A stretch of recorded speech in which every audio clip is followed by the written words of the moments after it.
Why Dogs Sniff. Once upon a time the dogs gave a dinner party.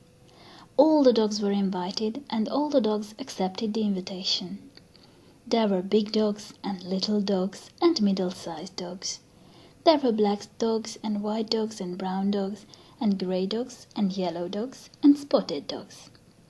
There were dogs with long tails and dogs with short tails and dogs with no tails at all. There were dogs with little sharp pointed ears and dogs with big flat dropping ears. There were dogs with long slender noses and dogs with short fat turn-up noses. All these dogs came to the party. Now the dinner was a most elaborate affair. Everything had been arranged with the utmost care. All the good things to eat were spread out upon the rocks by the sea. A gay sparkling little brook brought water to drink. The sun was shining brightly and the soft gentle little breeze was blowing.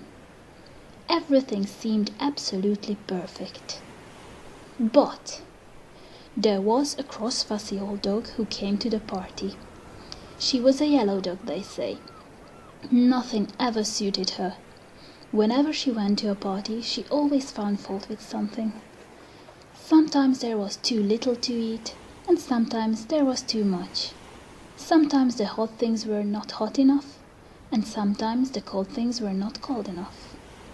Sometimes the hot things were so hot they burned her mouth, and the cold things so cold that they gave her indigestion. There was always something wrong. At this party, however, there was not too much to eat, and there was not too little to eat. The hot things were all just hot enough, and the cold things were all just cold enough. Everything seemed to be exactly as it should be. How would everything taste?" remarked the big black dog between polite mouthfuls.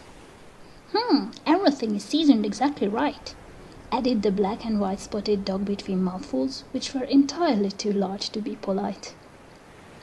That was an unfortunate remark. The cross fussy yellow dog heard it. She noticed immediately that the big juicy bone she was eating hadn't been seasoned with pepper. "Will somebody please pass the pepper?" she asked. All the black dogs and white dogs and brown dogs and yellow dogs and grey dogs and spotted dogs fell over each other trying to find the pepper to pass. There was not a single bit of pepper at the dinner party. "I can't eat a mouthful until I have some pepper," whined the yellow dog. "I'll go into the city and get some pepper," said one of the dogs. Nobody ever knew which dog it was. The dog who went into the city to get the pepper never came back. Nobody ever knew what became of him. Whenever two dogs meet, they always sniff at each other. If one of them should happen to be the dog who went into the city to get pepper, he would surely smell of pepper.